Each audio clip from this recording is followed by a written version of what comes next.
Hey guys, this is a personal note from me. I was in a documentary that I think might be of interest to you all. It's called Cryptopia: Bitcoin, Blockchains, and the Future of the Internet, and it was finally released after the Cinema World Tour was canceled due to COVID-19. Join the award-winning filmmaker Torsten Hoffman, who made Bitcoin: The End of Money as We Know It in 2014, as he dives deep into the crypto ecosystem and blockchain technology and discovers the good, the bad, and the ugly of this movement and the people behind it. Can we really trust them to build this trustless cyber utopia, or are their projects just as unfairly distributed and easily manipulated as our current financial systems and tech platforms? Cryptopia Film was filmed on 4 continents over 2 years and features many of the big brains and big egos of this controversial industry, including Andreas Antonopoulos, myself, Laura Shin, Wences Casares, Charlie Lee, Vitalik Buterin, Preeti Kasareddy, Dr. Robert Kahn, Roger Ver, Samson Moe, and many others. Be sure to check it out at www.cryptopiafilm.com. Again, that's www.cryptopiafilm.com. Hi, everyone. Welcome to Unconfirmed, the podcast that reveals how the marquee names in crypto are reacting to the week's top headlines and gets the inside scoop on what they see on the horizon. I'm your host, Laura Shin. In response to the challenging times, Crypto.com is waiving the 3.5% credit card fee for all crypto purchases. Download the Crypto.com app today. Today's guest is Dan Morehead, CEO of Pantera Capital. Welcome, Dan. Laura, thanks for having me back. Your April 30th newsletter was a sobering read. It went into detail about the economic impact of the coronavirus and talked about some of these big macroeconomic trends. You said that you thought it was clear that this recession wouldn't be V-shaped. And Cathie Wood of ARK Invest actually came on Unchained recently and said she thought it would be. So why do you think we won't see a V-shaped recovery? So V-shaped recessions and recoveries happen when there's some kind of exogenous shock and everything returns to normal right after it. And we've seen that with either massive natural disasters or September 11th, where everything stopped for a very short period of time, and then life as it resumed, very quickly thereafter. And in this case, we have this physical and invisible barrier to commerce, which we're still trying to contain and fight, and that is going to probably persist for quite some time.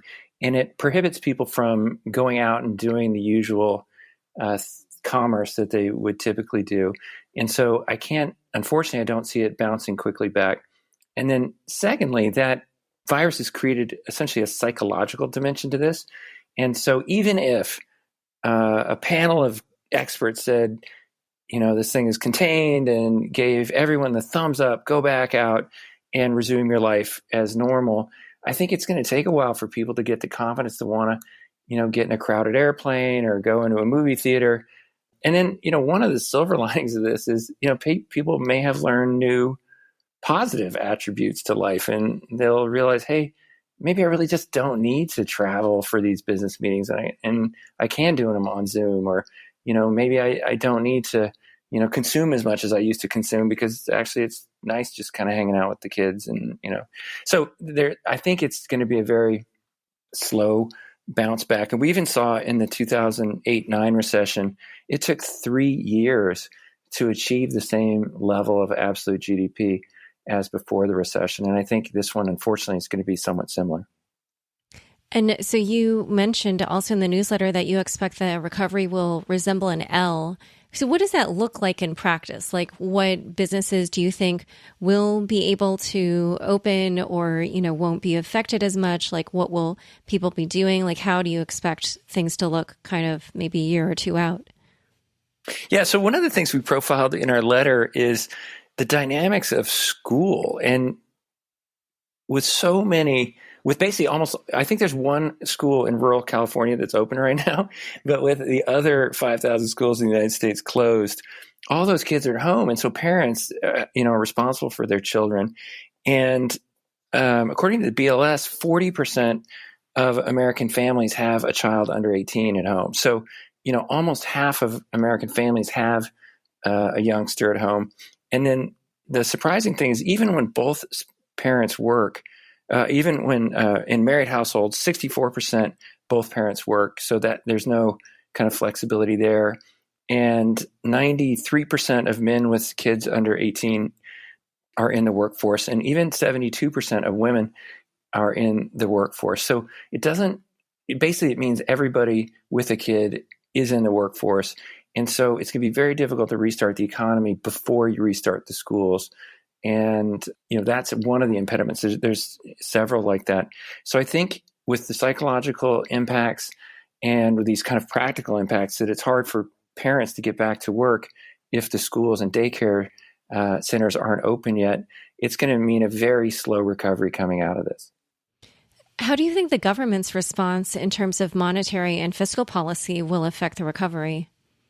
Yeah, so this is a global exam. Every country's trying their own mix of policies. And so you're seeing some countries, before the show, we were chatting about Korea, which has done an amazing job containing the virus and essentially eliminating new cases. And then there's, 200 other different policy mixes out there. I'm citizen of the U.S. and I work in the U.S., so I know the most about the U.S. And in the U.S., the policy mix is much more centered on fiscal stimulus, and that impacts my job as a cryptocurrency trader, because as you create, enormous amounts of new paper money, it essentially devalues the paper money relative to fixed asset things like gold or stocks or cryptocurrency. And the scale really is such an extent that I don't have adjectives for it. The deficit in the United States is about 12.5% of GDP of fiscal stimulus on top of what was already a very large structural deficit. And so firms like JP Morgan are forecasting the deficit for this year will be 19.5%. And, everyone out there, trying to throw adjectives like unprecedented or whatever, it's really hard to get your head around that. To my mind, the easiest way to get a sense of how staggering it is that deficit is larger than the widest deficits during the Great Depression. And it's even larger than the average deficits the U.S. incurred fighting World War II. So, these are really staggering sized deficits. You lived and traded in Japan in the early 1990s as they entered what became their lost decade. And you wrote in your newsletter, I've watched with professional fascination as the Bank of Japan invented QE, ZIRP, or ZIRP, and buying equities with printed money. Lots of interesting stories and a few current thoughts, but TLDR, not a pretty picture for their currency. And then you wrote #buy Bitcoin. Can you elaborate on what you saw there and what you think that means for today? Yeah, I think it's a great example. They have led the rest of the developed world into what is now ubiquitous quantitative easing, essentially printing now unlimited amounts of money. The zero interest rate policy that they enacted in 1990. And then they went on to start trying to prop up their equity market. They had a price keeping operation, that's what they called it. I still actually don't know what the policy goal of fixing equity prices is supposed to do for the whole citizenry. Obviously, it's great for shareholders. But if the U.S., follows down that path, or other developed countries follow down that path, I really think it, has lots of policy implications. And you could, talk about the fact that in the United States, there's 3 Americans that have more wealth than half of Americans combined. So, Wow. The distribution of wealth is very inequitable. And so there's all kinds of very interesting policy questions about whether it's a correct objective to set equity prices as a policy objective. But if you do that, the impact it has on my world as a currency trader is it takes trillions of dollars to do that. And that has already had its effect. We've seen that with the U.S. stock market is now up on where it was May 31st of last year.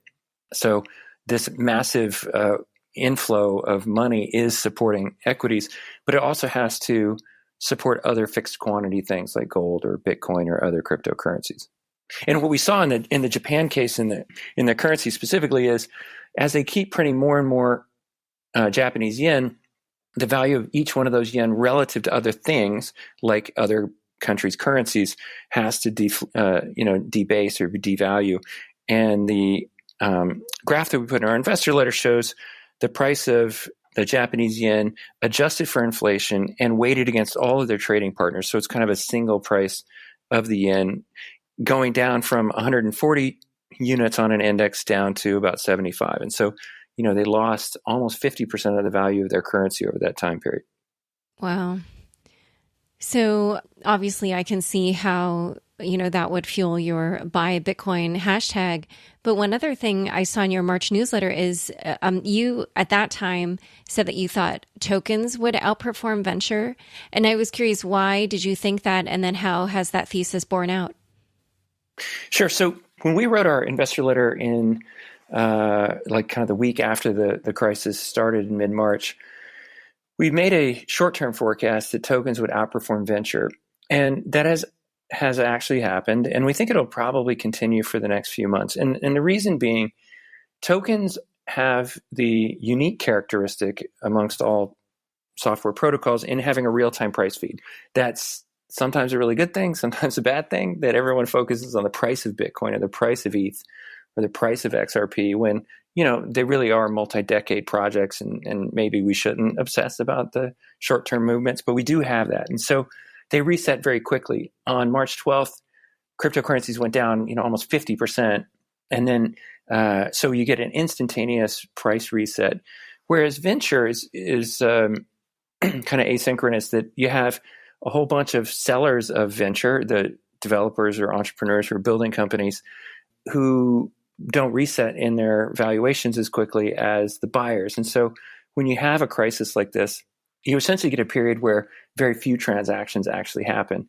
And it's very analogous to the residential housing market, that when you have a bubble in housing and the bubble pops and the buyers' bids all go, say down 20 or 30%, you basically have a period of several months while the sellers are kind of getting their heads around the new lower prices. And so you have a very low transaction amount for a couple of months, and then everything resets and gets going. And we think that's basically happening in venture, that with the financial markets in turmoil, prices will probably reset much lower, but it's going to take 2 or 3 or 4 months for that all to kind of work its way through the system. In a moment, we'll further dive into crypto during the time of coronavirus. But first, a quick word from the sponsors who make this show possible. In response to the challenging times, Crypto.com is introducing 3 measures to help the community. First, the 3.5% credit card fee for all crypto purchases will be waived for the next 3 months. Second, you can now get up to 10% back by using the MCO Visa card on food and grocery shopping. Lastly, you could buy gift cards on the Crypto.com app from merchants like Whole Foods, Safeway, Burger King, and more, and get 20% back on food and 10% back on groceries. Download the Crypto.com app today. Back to my conversation with Dan Morehead. There was a time when it was thought that crypto assets were an uncorrelated asset, but obviously, as we saw on March 12th, now dubbed Black Thursday, that seemed no longer to be the case. So do you think that since then crypto has been uncorrelated, or has it been correlated? And why do you think that at least on that day it was correlated? Laura, that's a super important question. And one of our main arguments for advocating crypto as a new and important asset class is that it does have essentially zero, and this is the important adjective, long-term correlation with all other asset classes. Historical correlation between Bitcoin and equities, gold, commodities, bonds is 0.08. So, very, very close to zero. The important caveat, though, is in times of very stressed, risk aversion markets, Bitcoin does become correlated. And there have been 5 examples of this since Bitcoin was first traded, where the S&P's had a very large down move, and Bitcoin has been correlated for a short period of time. And that's the key here. According to our analysis, it's averaged 31 days where it's been highly correlated. And then over a period of 70 days, that correlation kind of tapers back down to essentially zero. And then after that, they start to trade independently. And that was our view in our March investor letter, and that's still our view, that Bitcoin was highly correlated for about a month, and that's true. Its correlation was about 0.8 over the first 30 days after March 12th. But that correlation will slowly dissipate, and it's supposed to happen over 71 days on average, and that's actually happening right now. We're almost at that period. And so we can see a regime going forward where Bitcoin and other cryptocurrencies are not very well correlated with the S&P. And you're actually seeing that now. Bitcoin is up 23% year to date, and the equity markets are still way down, and all the other asset classes like oil are getting crushed. So Bitcoin is decoupling from the S&P, and then we think over the next couple of years, you could see an environment where Bitcoin and other cryptocurrencies go up a ton, and maybe equities go down over the next couple of years. And during your answer just now, you were occasionally singling out Bitcoin, and I wondered if Bitcoin in particular has behaved differently even from the broader crypto market. And, I was curious to know what your view was on that and how the rest of the crypto market would perform. Yeah, that as well is a very important distinction. Bitcoin has typically performed better in crises than the rest of the market. And the measure of Bitcoin's market share, called Bitcoin dominance, has on average gone up 7.8 percentage points in a crisis. So in those 5 big S&P crises before, Bitcoin dominance has gone up. And that typically has lasted an average of 4 months, and then it kind of dissipates again. And we believe that's going to be a smaller impact this time, that for a handful of reasons. But we think Bitcoin will go up, and it started this crisis at about 62.5% Bitcoin dominance, and it's now around 68%. So it has gone up 5.5%. And it's been about 2 months since the crisis really started. It might persist for another month or two. And then at that point, we think the essentially non-Bitcoin tokens will start regaining market share. So in our own trading, we did overweight Bitcoin in the middle of March, and we still hold that position, but we are certainly very conscious that at some point in the next month or two, we're going to reverse that.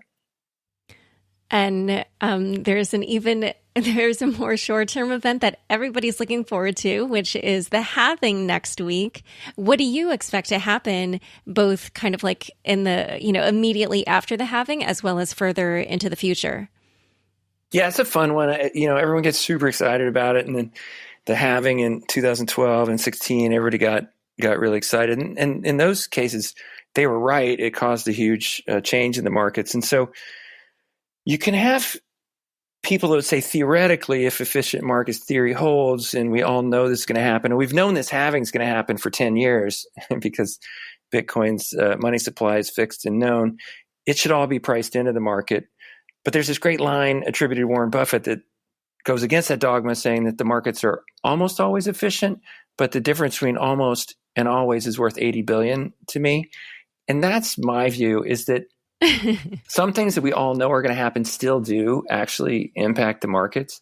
And in this case, I think it's really easy to visualize how this would happen. All the money supply of Bitcoin is issued to the miners who provide the security and transaction processing. And they sell all their Bitcoins to buy faster chips and more electricity and more rack space, right? So they're in this constant arms race to keep growing. And so every Bitcoin that comes in, they sell. If that number, which is the supply of Bitcoins, gets cut in half and demand is constant, if we go back to our Econ 101, it's going to drive the price up. And that has actually happened. And, the past doesn't guarantee the future. So, we only have 2 data points. So with that caveat, the past 2 halvings have had a really large impact on the price, but it's diminishing. And I think it will diminish again this time. And we published some interesting stats in our investor letter where in the previous 2 halvings, the market for Bitcoin bottomed on average 459 days before the halving. So a year and a bit before the halving. And then it kind of ground up into the halving. And that's done at this time. The market bottomed about a year and a bit ago, 514 days exactly ago. And the market's up 168% since it bottomed as we come into this halving. And that's roughly in line with the past halvings. The interesting bit, though, is what happens after the halving. And in the previous two, the markets exploded to the upside after the halving. And we put a new type of analysis where we're analyzing the stock to flow ratio in Bitcoin in our letter. And I think it actually explains a lot of what happened in the past and might give us some insight what's going to happen in the future. And all the data is in our letter, but just the summary is, in the first halving, we were going from 50 Bitcoins every 10 minutes to 25. And at the time, we didn't really have that many Bitcoins outstanding. So it was a really big impact. There were only 10 million Bitcoins outstanding at the time. And we were cutting the supply over the next 446 days, which is the typical period of the rally, by over 1.6 million Bitcoins. So that was over 15% of the outstanding supply was being, reduced or cut in the halving. So the market exploded up. In the second halving in 2016, obviously, we're only cutting half as many out because that's the whole point of a halving. So we're only cutting out 12 and a half Bitcoins every 10 minutes. And at the time, we had 15 million Bitcoins outstanding. So there's 50% more Bitcoins and 50% less being cut. So it impacted the outstanding supply by only 5%. So it was 1/3 of the impact. And then this halving, of course, is half as big as the last one. And now we have 18 million Bitcoins. So there's even more outstanding Bitcoins. And so it'll only be a 2.2% impact on the supply of Bitcoins. And those ratios actually match the ratios in the rallies. The first rally was 3.2 times bigger than the second one. And so if all this holds, and again, obviously there's huge caveats on whether the past does predict the future, but if those relationships hold, the rally here would be about 40% as big as the previous one in 2016, and that would imply Bitcoin going to $115,000 per Bitcoin. And I recognize that sounds absolutely ludicrous to most people today, but our first price estimate of 5,000 sounded ludicrous when we were at 65. And I think all I'm saying is it's way more than a 50-50 chance that Bitcoin goes up over the next year and a half. Wow. Yeah. I mean, that is a huge number. And yet at the same time, the graph, when you look at this kind of stock to flow ratio and then also map it onto the history, it is true that it does seem to fit, at least, broadly, roughly. So who knows? We'll see what happens.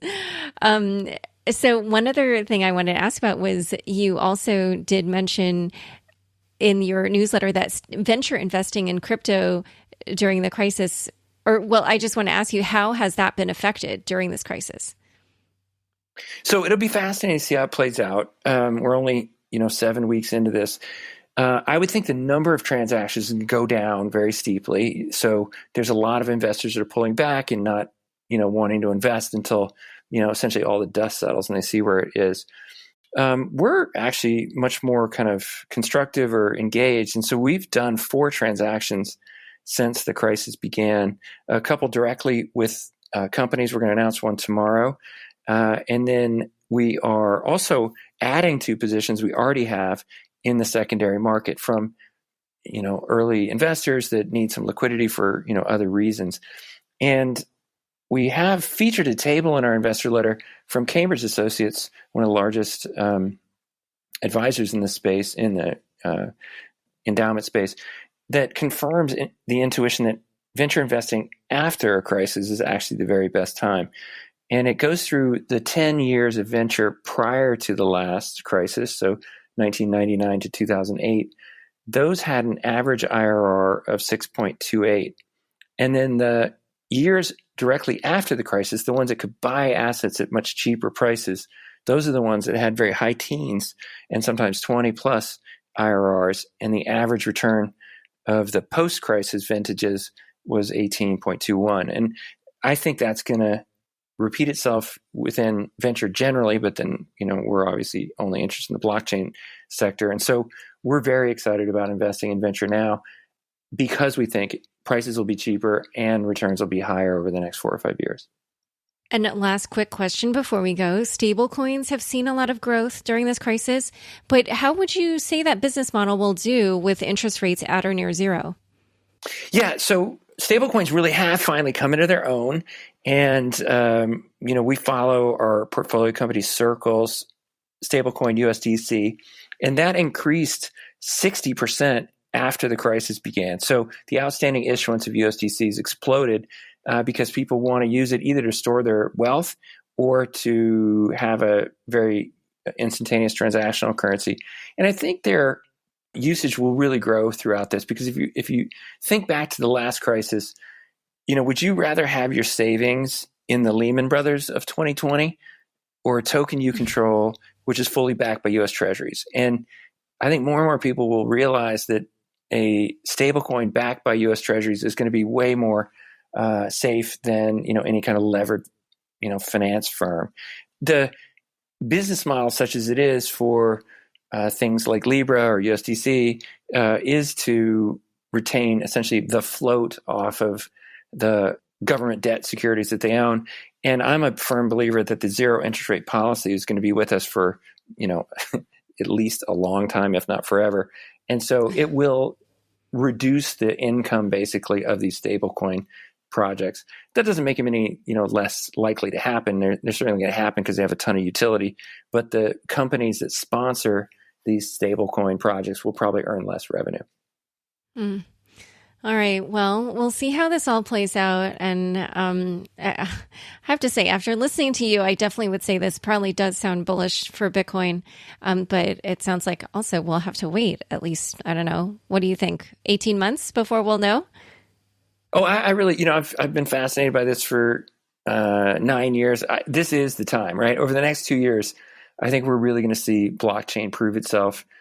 So for all of us that have been in a community like you, and for all these years, I'm really excited. We're really going to see this stuff play out over the next couple of years. All right, great. Well, I hope the listeners stick around for the ride. Thank you so much for coming on the show. It's been great having you on Unconfirmed. Laura, thanks so much. Hey, everyone. Time for your favorite crypto news recap. Ahead of the Bitcoin halving, there was a lot of Bitcoin news. First up, hedge fund manager Paul Tudor Jones buys Bitcoin futures. Billionaire hedge fund investor Paul Tudor Jones published a macro outlook newsletter about the coronavirus and what he calls the Great Monetary Inflation, GMI. And he defines it as, quote, an unprecedented expansion of every form of money, unlike anything the developed world has ever seen. In the newsletter, he writes about how, while wondering which assets would become more prominent due to the great monetary inflation, he thought of Bitcoin. Quote, it falls into the category of a store of value, and it has the added bonus of being semi-transactional in nature. The average Bitcoin transaction takes around 60 minutes to complete, which makes it near money. It must compete with other stores of value such as financial assets, gold, and fiat currency, and less liquid ones such as art, precious stones, and land. The question facing every investor is, what will be the winner in 10 years' time? At the end of the day, the best profit-maximizing strategy is to own the fastest horse. Just own the best performer and not get wed to an intellectual side that might leave you weeping in the performance dust because you thought you were smarter than the market. If I am forced to forecast, my bet is it will be Bitcoin. There you have it. If you were looking for a bullish sign going into the halving, this isn't a bad one. And for all you Bitcoin nerds out there, in his newsletter, he even quoted Satoshi Nakamoto. Next headline. Bitcoin volume on Square's Cash App explodes in Q1 2020. Someone, in fact, a lot of people, a lot of whom I'm betting aren't billionaires, got the memo before Paul Tudor Jones. The block reports that Square saw $306 million in Bitcoin revenue in the first quarter of 2020, earning $7 million in gross profit. That's a near doubling of the gross profit from Q4 2019 and an increase of 367% from a year prior. During an investor call in March, CFO Amrita Ahuja said, quote, adoption and engagement of fractional equity investing in Bitcoin has accelerated in recent weeks, given recent market interest and volatility. Next headline. how hash rate derivatives could help miners. Coinmetrics introduced what it is calling the Coinmetrics Bitcoin Hash Rate Index, CMBI, and another metric called observed work. These stats could serve, quote, as the foundational pieces of financial products that can provide markets with the required tools to effectively and efficiently trade and or hedge Bitcoin's hash rate. These tools could be important in helping Bitcoin miners hedge their risk. The hash rate index is designed keeping in mind that first, in the short term, the hash rate can be gamed. Second, that hash rate tends to follow an oscillating pattern. So the outcome of a trade could depend on whether it is settled at the top or bottom of an oscillation. And third, that the rate at which the contract closed might not account for what happened over a longer time period, such as whether the hash rate was 20% higher during the term of a contract as opposed to when it opened or closed. For observed work, they use two figures, the 48-hour implied hash rate level multiplied by the time taken to find the most recent block. From these two tools, Coinmetrics proposes an observed work futures contract that it says would be predictable, measure the performance throughout the contract, not just at the open and close, and not be easily manipulable. After making their case, the Coinmetrics team invites financial service providers who might want to build financial products on these tools to contact them. We will see if anyone bites. Next headline. BitMEX research on Ethereum 2.0. Exceptionally complicated. So, you guys, I tried reading this detailed report on Ethereum 2.0 after I interviewed CZ and also conducted my next Unchained interview, both all in the same morning. And what I can tell you is that you need a fresh and focused mind to be able to absorb the highly complex beast that is Ethereum 2.0. And if your brain is already fried, it's not really going to work. So I couldn't do it despite BitMEX's thorough report. But their conclusion is a good TLDR. First, they say that the ETH price could go up if a lot of ETH gets locked in the beacon chain, this is phase 0, which is probably going to be launching in July. Then they say, quote, however, the real question is whether Ethereum 2.0 will drive long-term value. And for that, supply does not only need to be restricted, there needs to be sustainable demand. So I'm sure some of you are thinking, well, I don't care about the price. I just want to know if Ethereum 2.0 will succeed. And to that question, BitMEX research says, quote, in writing this report, there is one thing that stands out to us above everything else. Ethereum 2.0 is exceptionally complicated. With so many committees, shards, and voting types, it seems reasonably likely that something will go wrong and that there will be significant further delays. However, despite all these potential issues, Ethereum 2.0 is still probably worth a try. If this does succeed, the potential rewards are considerable. Next headline. Libra gets its first chief executive. Stuart Levy has been named the first chief executive officer of the Libra Foundation. Levy is currently the chief legal officer at HSBC and was a U.S. Undersecretary for Terrorism and Financial Intelligence under President George W. Bush.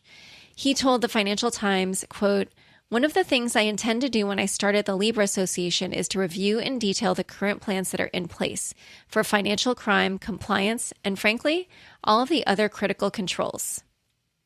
So if you were wondering the direction that Libra was going to go in, that's your answer. The FT says, quote, Mr. Levy is best known for tough enforcement of Bush-era financial sanctions on Iran, which cut off the country's financial system and forced it to begin engaging with the West on its nuclear program. He was viewed as so effective that the Obama administration asked him to stay on. Next headline. ICE awards former Bakkt CEO $9 million windfall. In December, as Kelly Loeffler, the former CEO of Bakkt, left the company to serve as a U.S. Senator from Georgia, the parent company, Intercontinental Exchange, awarded her $9 million in stock and other awards. However, although these had been previously granted, Loeffler had not stayed at ICE long enough to earn them. The New York Times reports, quote, Intercontinental Exchange altered the terms of the awards, allowing her to keep them. The article also quotes Brian T. Foley, the managing director of Brian Foley and Company, which is an executive compensation consulting firm in White Plains, New York, who said, quote, "It looks, feels, and has the sweet aroma of a pure windfall." Loeffler's husband, Jeffrey Sprecher, is the chief executive of ICE. Time for fun bits. The CoinDesk 50 launches.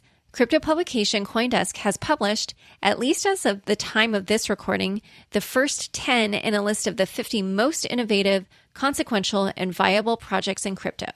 At the top of the list is Binance, which that makes sense to me. I could see Binance someday being the crypto Google, which is funny because that was something that back when Ethereum started was one of the competing visions for Ethereum.